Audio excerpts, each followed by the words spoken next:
La muerte de Javier Solís suena demasiado perfecta para ser casualidad. Una cirugía de rutina, un vaso de agua prohibido y un expediente médico que desapareció sin dejar rastro.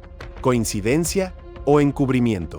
Porque si algo quedó claro tras la muerte de Javier Solís, el rey del bolero ranchero, es que su historia no terminó en el quirófano sino en los pasillos del poder, entre amantes, amenazas y silencios que huelen a miedo. Durante décadas nos hicieron creer que murió por un simple descuido médico. Pero entre los archivos desaparecidos, las advertencias que ignoró y las personas que querían verlo fuera del camino, surge una duda que México nunca ha podido enterrar. ¿A Javier Solís lo mató la vesícula, o alguien decidió callar su voz para siempre? Su vida fue como una canción triste, humilde, apasionada, llena de amor y traición. Desde un barrio pobre de Tacubaya, hasta los escenarios más grandes de América Latina, Gabriel Siria Levario, su verdadero nombre, se convirtió en el ídolo que hacía llorar a un país entero. Pero mientras el público lo aplaudía, él guardaba secretos que jamás quiso confesar. Un romance prohibido con una de las mujeres más poderosas del espectáculo. Una pelea con el presidente de la República. Y un miedo constante a morir joven. Él mismo lo dijo en más de una ocasión. Yo no quiero llegar viejo. Prefiero irme en la cima cuando todavía pueda cantar. Y así fue. Murió a los 34 años, justo cuando el mundo entero lo reconocía como la voz más elegante y triste del bolero ranchero. Una muerte que muchos aún creen natural, pero que otros aseguran fue provocada. En este documental te revelaré la otra cara del mito, los documentos perdidos, los rumores políticos y los testimonios que jamás se contaron en televisión. Porque detrás de su sonrisa tímida y su traje de charro, hay una historia que alguien intentó borrar y hoy la vamos a destapar. Antes de ser el Señor de las Sombras, Javier Solís fue solo un niño perdido en la Ciudad de México. Nació como Gabriel Siria Levario el 1 de septiembre de 1931 en el Hospital Homeopático de la Colonia Obrera. Pero su llegada al mundo no trajo felicidad, trajo abandono. Su padre, un panadero de barrio, desapareció apenas cumplido su primer año de vida. Su madre, sola y sin dinero, tuvo que dejarlo al cuidado de sus tíos en Tacubaya, un barrio humilde que marcaría su destino. Desde entonces, el pequeño Gabriel aprendió una lección que lo acompañaría hasta el final. Si quería sobrevivir, tendría que cantar más fuerte que el hambre. Dejó la escuela en quinto de primaria para trabajar. Lavó platos, cargó costales, y fue aprendiz de carnicero, panadero y carpintero. Algunos aseguran que incluso llegó a pelear box profesional en los barrios bajos, bajo el nombre del Panterita de Tacubaya. Y aunque el box lo hizo fuerte, también lo llenó de cicatrices. Una de esas peleas casi le cuesta una oreja y una ceja. Después de eso, prometió que nunca más volvería a subir a un ring. Pero el destino tenía otros planes. Porque si el puño le fallaba, la voz no, y a los 16 años su garganta ya era su mejor arma. Cantaba en bares, panaderías, y hasta en los patios de vecindad con una guitarra prestada. Dicen que su voz hacía callar a los borrachos, y que hasta los perros del barrio se quedaban quietos al oírlo. Era la voz de un alma vieja en un cuerpo joven. Una voz que dolía, y sin saberlo, ya estaba creando el eco que lo convertiría en leyenda. Los vecinos lo recordaban siempre sonriendo, pero con una tristeza en los ojos que no se le iba nunca. Quizás porque desde niño entendió que nadie te rescata, y que los sueños hay que comprarlos con sudor o con sangre. Por eso, cuando años más tarde decidió cambiar su nombre, no fue por vanidad, fue por supervivencia. Gabriel Siria Levario había quedado enterrado en Tacubaya. El que estaba por nacer sería Javier Solís, el hombre que conquistaría México y moriría envuelto en misterio. Dejó atrás su verdadero nombre, su pasado y su dolor, para renacer bajo una nueva identidad. Una que el mundo sí estaría dispuesto a recordar. Cuentan que fue en una noche cualquiera, mientras cantaba en un pequeño club llamado El Otro Mundo, cuando alguien le dijo que su nombre no sonaba comercial. El joven se quedó en silencio, miró al suelo, y después de unos segundos respondió con firmeza: entonces ya no me llamo Gabriel. Desde hoy me llamo Javier Solís. Nadie supo de dónde salió ese nombre. Algunos dicen que lo tomó prestado de un cliente, otros que fue idea de un productor que lo vio cantar y le dijo que tenía la voz de un solista. Hay quienes aseguran que fue una forma de cortar con el pasado y de borrar el apellido Siria, ligado a la pobreza y a la vergüenza. Pero hay una teoría más inquietante, una que pocos se atreven a mencionar, que alguien le sugirió ese cambio para protegerlo. Porque en esos años, el ambiente artístico era un mundo de poder, intereses y silencios. Y un cantante con su talento, pero sin padrinos, corría peligros y destacaba demasiado. Quizás Javier Solís fue más que un nombre artístico. Quizás fue una máscara, una forma de volverse intocable. El nacimiento público de un ídolo y la muerte simbólica de un hombre común.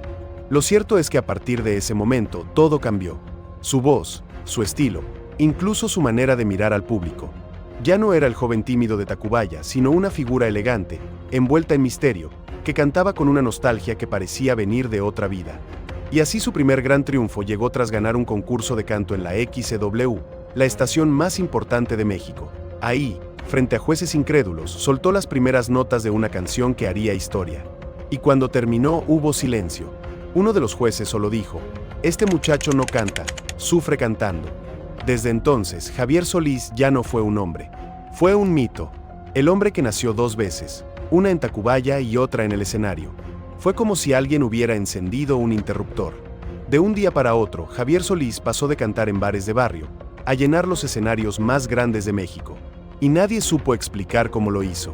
En una época donde triunfar sin padrinos era casi imposible, su voz empezó a sonar en todas partes. Las disqueras se peleaban por firmarlo, las estaciones de radio repetían sus canciones sin descanso, y los periodistas lo presentaban como el heredero natural de Pedro Infante, aunque él apenas estaba empezando. Era 1956 cuando firmó su primer contrato con Discos Columbia, hoy Sony Music, y en cuestión de meses su voz se volvió una adicción nacional. El público lo amaba, los críticos lo respetaban y los poderosos empezaron a interesarse en él. Algunos creían que su éxito era un milagro. Otros, que alguien muy influyente estaba detrás de su ascenso, empujando su carrera con una precisión milimétrica. Y es que, extrañamente, cada obstáculo desaparecía justo cuando aparecía uno nuevo. El lugar donde lo iban a despedir se llenaba. La película que estaba por ser cancelada se financiaba. El disco que no querían lanzar se convertía en oro. Como si una mano invisible se encargara de abrirle todas las puertas. En menos de una década grabó más de 300 canciones, protagonizó más de 30 películas y ganó premios que solo las grandes leyendas del cine y la música habían recibido.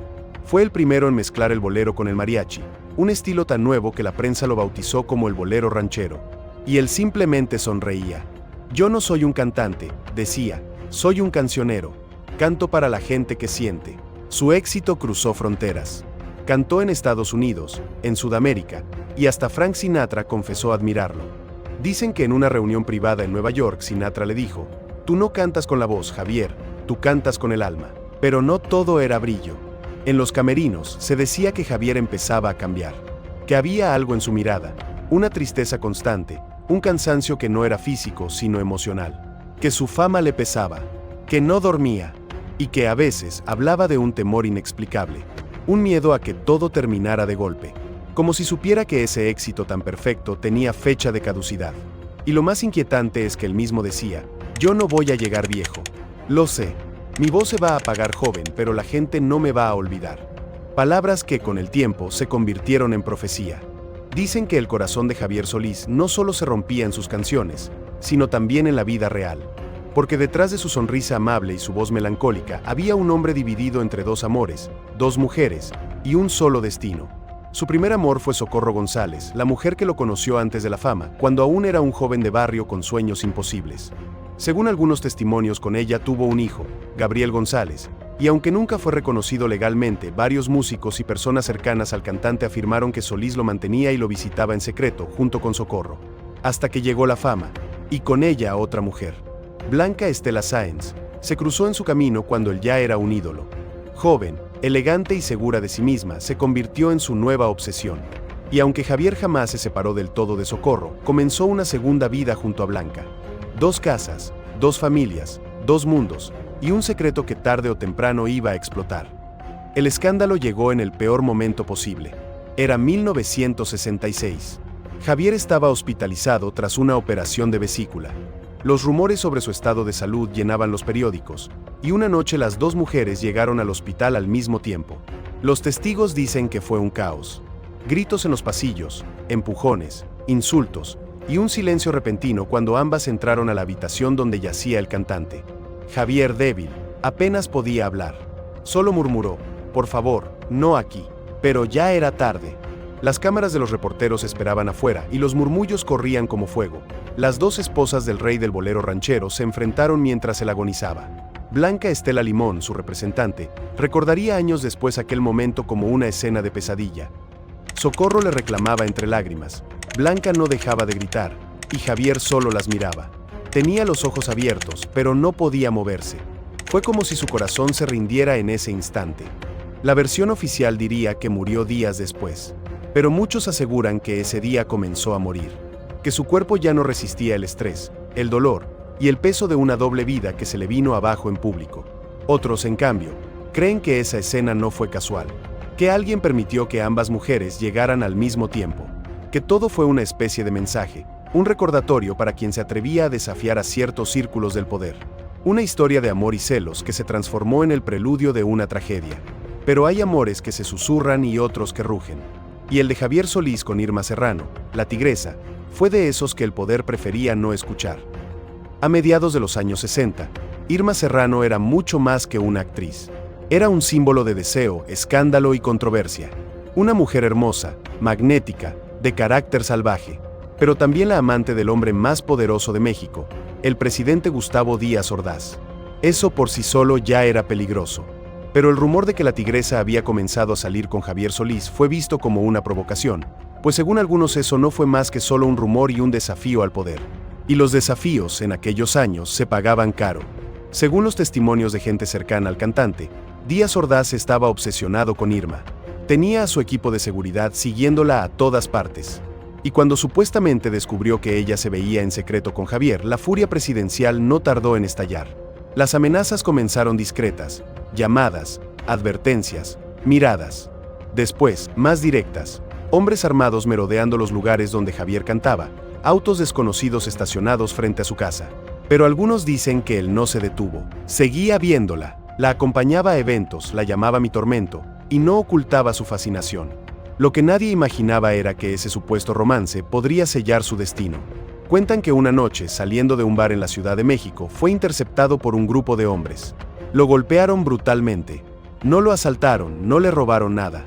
Solo lo dejaron tirado en la calle, con moretones y fuertes dolores abdominales. Días después, empezó a sentir molestias en el estómago. Los médicos hablaron de la vesícula, pero otros aseguran que esas lesiones internas nunca sanaron del todo. Los rumores se esparcieron rápido, que los agresores eran parte del equipo presidencial, que habían recibido órdenes de darle un susto, y que la operación que le costó la vida años más tarde fue consecuencia directa de esa golpiza.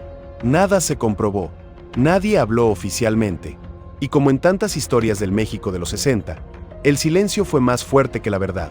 Lo más inquietante es que poco antes de morir, Javier le habría dicho a un amigo cercano: «Hay gente que me quiere ver callado, pero mi voz no se apaga tan fácil». Semanas después, estaba muerto. Y aunque el expediente médico diría complicaciones quirúrgicas, muchos aseguran que el verdadero diagnóstico fue incomodar al poder. Porque en México, cuando una voz se vuelve demasiado popular a veces, hay quienes prefieren que deje de cantar. Oficialmente, Javier Solís murió por una complicación tras una operación de vesícula. Eso fue lo que los periódicos publicaron. Eso fue lo que dijo el hospital. Y eso fue lo que el público creyó durante años. Pero nada en esa historia encaja. El 12 de abril de 1966, Javier ingresó al Hospital Santa Elena con fuertes dolores abdominales. Los médicos diagnosticaron colecistitis aguda, una infección en la vesícula. Le aseguraron que era un procedimiento sencillo, rutinario, sin mayores riesgos. Así que él, tranquilo, firmó los papeles. Horas después fue operado. La intervención duró más de lo esperado. Y al salir del quirófano, algo no estaba bien. Sus ojos se movían con dificultad. Su respiración era irregular y su pulso se desplomaba. Pero el reporte médico afirmaba que todo había salido perfectamente. Sin embargo, lo más inquietante vino después. El médico a cargo, Francisco Zuviría, no era cirujano certificado. Era un doctor general. Aún así, él mismo dirigió la operación. Y cuando Blanca Estela Limón, su representante y expareja sentimental, pidió revisar el expediente clínico, el documento simplemente desapareció. Nadie supo quién lo retiró. Nadie firmó la salida y el hospital negó toda responsabilidad. Lo único que Blanca escuchó de labios del médico fue una frase que la perseguiría toda su vida: con el corazón, no contábamos. Días después, la explicación oficial se volvió aún más absurda. Dijeron que Javier había muerto por beber agua fría después de la operación, a pesar de que ya se le había autorizado consumir líquidos. Una versión tan débil, tan ilógica, que muchos pensaron que se trataba de una historia inventada para encubrir otra cosa, porque las coincidencias eran demasiadas. El médico sin especialidad, el expediente perdido, los testigos silenciados y la repentina orden de cerrar el caso sin investigación. Los rumores estallaron en los pasillos de la prensa. Algunos decían que Javier había llegado al hospital con lesiones internas previas, compatibles con una golpiza. Otros que el procedimiento quirúrgico se hizo con instrumentos contaminados, provocándole una infección fatal. Y hay quienes aseguran que la causa de muerte fue una falla cardíaca inducida, resultado de una sustancia mal administrada o deliberadamente aplicada. Nadie lo sabrá con certeza, porque cuando la verdad quiso hablar, la historia ya había sido escrita. Y en esa historia, Javier Solís murió por un vaso de agua y una infección que nadie controló a tiempo. Nada más conveniente que una mentira tan simple. Hay canciones que parecen escritas por el destino, y en el caso de Javier Solís, su última melodía sonó como una despedida que él mismo había compuesto sin saberlo. El tema se llamaba Amigo Organillero, una pieza melancólica, casi fúnebre, donde un hombre se despide del mundo con una sonrisa resignada con una estrofa que decía: como un puñal de luto está clavada en mi alma, palabras que escuchadas después de su muerte erizan la piel. Lo inquietante es el momento en que esa canción salió a la luz. El mismo día en que el cuerpo de Javier era enterrado en el Panteón Jardín, las estaciones de radio comenzaron a transmitir Amigo Organillero por primera vez. El público, sin saberlo, lloraba la canción y al cantante. Los locutores no daban crédito. Las cabinas recibían llamadas, los discos se agotaban, y muchos creyeron que aquella letra había sido una especie de profecía musical. Un mensaje que él dejó grabado antes de morir. El compositor Rafael Carrión, autor del tema, contó años después que se sintió maldito. En entrevistas confesó que no pudo dormir durante días y dijo: precisamente el día que muere Javier sonaba mi canción en todas las radios, y cuando lo vi en el féretro sentí que el alma se me salía. Fue como si me hubiera hablado desde el más allá. Esa coincidencia, absurda o sobrenatural, terminó de sellar el mito. Los fanáticos comenzaron a decir que Javier sabía que iba a morir, que por eso grabó el tema con una emoción extraña, con una voz rota, distinta. Incluso algunos técnicos de estudio afirmaron que durante la grabación hubo un silencio inexplicable. Los micrófonos captaron un zumbido grave, como un murmullo, un ruido que no venía de ninguna fuente, y que al escucharlo en la cinta original parecía un suspiro. Desde entonces, Amigo Organillero dejó de ser solo una canción. Se convirtió en un presagio, en la despedida del hombre que murió joven pero eterno. Y como si el universo quisiera remarcarlo, su lanzamiento coincidió con su entierro. El mismo día, la misma hora. Un adiós sincronizado entre la vida y la leyenda. El 19 de abril de 1966, México amaneció con el corazón roto. Las calles estaban en silencio, las radios solo transmitían boleros, y millones de personas lloraban sin entender cómo, de pronto, la voz más hermosa del país se había apagado. El funeral de Javier Solís fue una escena que parecía salida de una película. Miles de fanáticos rodeaban el Panteón Jardín, algunos desmayados, otros cantando entre lágrimas. Todos querían despedirse del hombre que había hecho llorar a México con solo abrir la boca. Pero entre los aplausos y las flores, una pregunta empezó a repetirse en voz baja: ¿quién se beneficiaba de su muerte? Y es que en el mundo del espectáculo, las coincidencias rara vez son inocentes. Y mientras el país entero se sumergía en luto, la industria musical ya buscaba a su reemplazo. La disquera CBS, desesperada por llenar el vacío que había dejado su estrella más rentable, encontró a un joven de voz potente y rostro campesino, Vicente Fernández. Apenas unos meses después del entierro, Chente grabó su primer disco con la misma disquera que había impulsado a Javier Solís. El título del álbum, Soy de Abajo, parecía casi simbólico. Y aunque Vicente nunca conoció a Javier, él mismo admitió que su carrera nació del espacio que Solís dejó vacío y dijo: si Javier no hubiera muerto, yo quizá nunca habría tenido mi oportunidad. Palabras sinceras pero escalofriantes. Porque el ascenso de Vicente Fernández fue tan inmediato que muchos lo vieron como una sucesión planeada. Como si la corona del rey del bolero ranchero ya hubiera tenido heredero antes de caer. Años después, muchos de los involucrados en su carrera evitaron hablar de los últimos días. Otros simplemente desaparecieron del ojo público. Y cada intento de investigar el caso se topó con el mismo muro. Expedientes cerrados, nombres tachados y silencio institucional. Lo único que sobrevivió fue su música, y esa frase que con el tiempo se volvió una profecía cumplida: prefiero irme joven cuando todavía pueda cantar.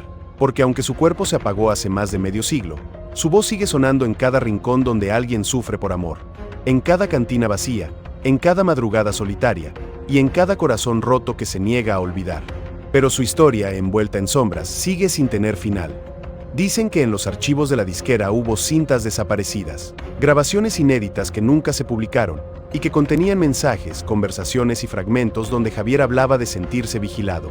Otros aseguran que en sus últimos días escribió una carta dirigida a alguien muy poderoso, pidiéndole que lo dejaran en paz. Pero esa carta jamás apareció. Sea cual sea la verdad, su muerte sigue oliendo a misterio. Demasiadas coincidencias, demasiados silencios, demasiada prisa por enterrarlo. Y sin embargo, nada de eso logró borrarlo. Porque Javier Solís se volvió inmortal en lo único que nunca pudieron censurar: su voz. Una voz tan profunda que traspasó la frontera de la vida. Una voz que hizo llorar a los poderosos y cantar a los pobres. Una voz que sigue viva en el eco de sus propias canciones. Quizás tenía razón cuando dijo que quería morir joven. Quizás sabía que su destino no era envejecer, sino convertirse en mito. Porque los ídolos no mueren, solo se disuelven en la memoria colectiva.